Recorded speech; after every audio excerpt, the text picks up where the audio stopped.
بسم الله الرحمن الرحيم، والصلاة والسلام على سيدنا محمد وعلى صحبه أجمعين. يشرفني أن أكون بينكم اليوم بين رجال كتبوا أسماءهم في تاريخ القوات المسلحة الليبية بكل فخر. عرفت الصاعقة دائما بأنها عنوان القوة والجاهزية والانضباط، وفي كل مواجهة كانت في الصفوف الأولى. رجال لا يتراجعون أمام الخطر ولا يتأخرون عن الواجب. نحن معكم اليوم لنؤكد أننا نمضي بخطى ثابتة نحو تطوير شامل يهدف إلى بناء قوات خاصة حديثة منضبطة ومجهزة بأفضل الإمكانيات لتكون ضمن أقوى قوات الخاصة في المنطقة، وذلك تنفيذا لتوجيهات القائد العام للقوات المسلحة العربية الليبية المشير أركان حرب خليفة بن جاسم حفتر، ودعمه المستمر لتطوير وحدات القوات المسلحة وفي مقدمتهم القوات الخاصة. هذا المشروع الكبير لن يتحقق إلا بكم، بانضباطكم، بعملكم، بإصراركم على التطوير والتقدم. نحن نثق بقدراتكم ونرى فيكم الأسس التي سنبني عليها هذه المرحلة الجديدة،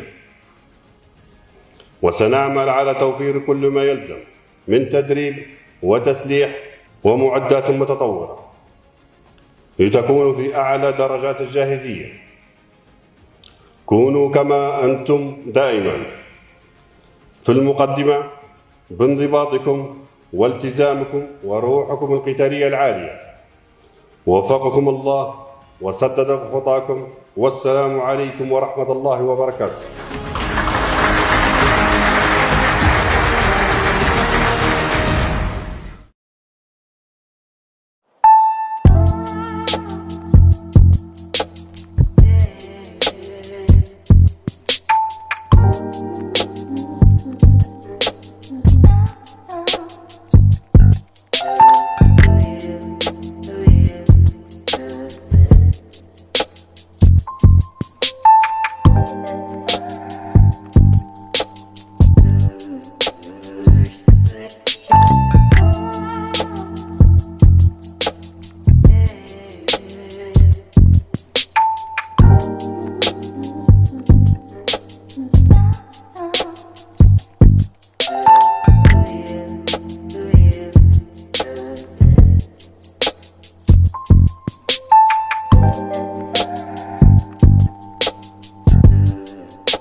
Try